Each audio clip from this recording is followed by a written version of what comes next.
अगर आप UPI payment करते हैं तो आपको सबसे ज्यादा सावधान रहने की जरूरत है। ऐसा नहीं कि कोई भी क्यूआर कोड या मैसेज देखा और उस पर रिप्लाई कर दिया। ऐसा हम इसलिए कह रहे हैं क्योंकि जिस तरह से फेक न्यूज फैलते हैं उसी तरीके से यूपीआई पेमेंट्स की संख्या बढ़ती जा रही है, उतनी ही तेजी से साइबर फ्रॉड्स भी होते हैं।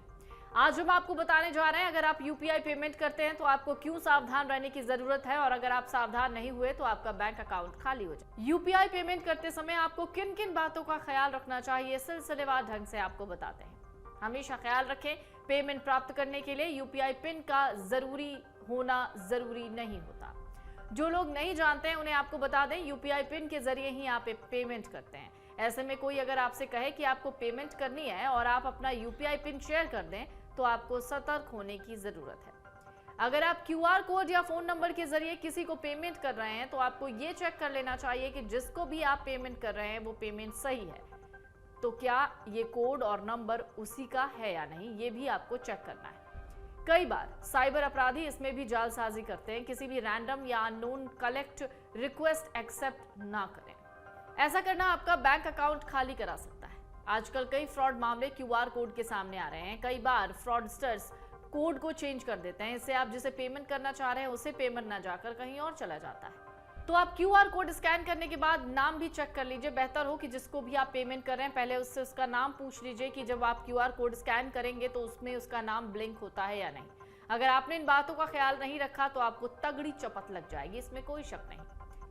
यूपीआई पेमेंट पर अब एक और बड़ी खबर आई, वो ये कि एक तो चार्ज लगना शुरू होने वाला है, और अगर आप गलत व्यक्ति को पेमेंट कर देंगे तो नुकसान दोनों तरफ से आपका ही होगा। कई बार देखा जाता है पेटीएम, फोन पे, गूगल पे पर भी पेमेंट करते समय ऐसा स्कैम हो जाता है। बिना ओटीपी पूछे जब बैंक अकाउंट से पैसे निकलते हैं तो इसका मतलब है कि वीपीएन कनेक्ट करके स्कैम हो गया है।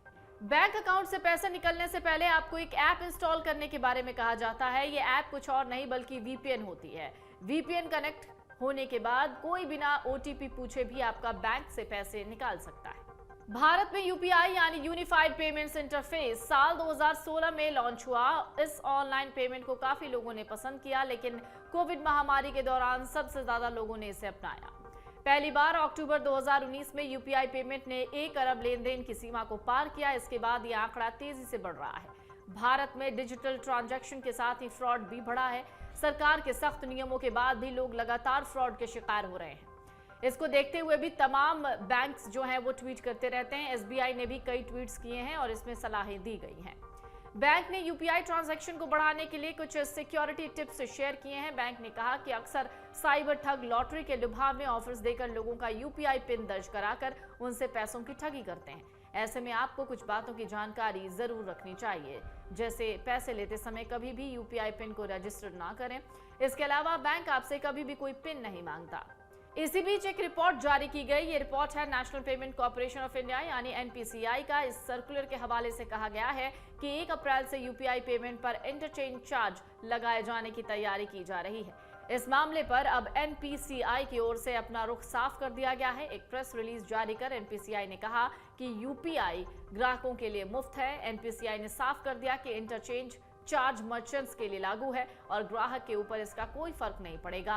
प्रेस रिलीज में कहा गया कि हाल ही में पीपीआई वॉलेट को इंटरऑपरेबल यूपीआई इकोसिस्टम का हिस्सा बनने की अनुमति दी गई है। इसके तहत पेश किया गया इंटरचेंज शुल्क केवल पीपीआई मर्चेंट लेन देन के लिए लागू होते हैं और ग्राहकों के लिए कोई शुल्क लागू नहीं है।